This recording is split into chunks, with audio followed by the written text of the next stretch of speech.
مسافرانی از هند. سوغاتشون قوالی، یکی از شاخه‌های موسیقی عرفانی که آمیخته با عبادته.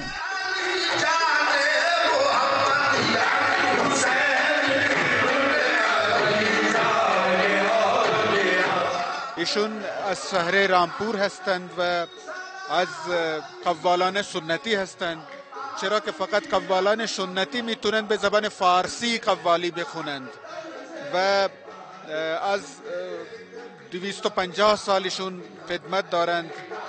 ایشون در دربار نوابین رامپور بودند و نامشون گروه قوالان نیازیان هست.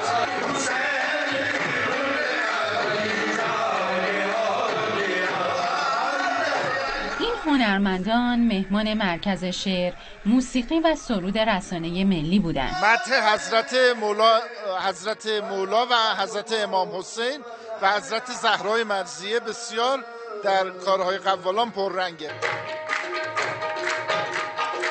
همنوازی و همخوانی قوالان هندی برای شنوندگان هم شنیدنی بود.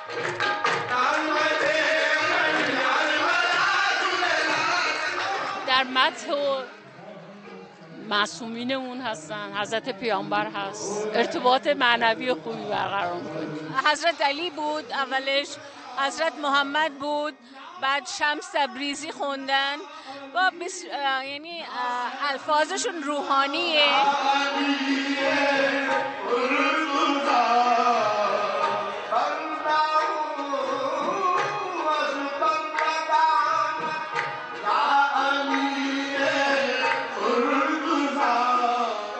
در روزهای آینده قوالان پاکستانی هم مهمان مرکز شعر، موسیقی و سرود رسانه ملی بشن.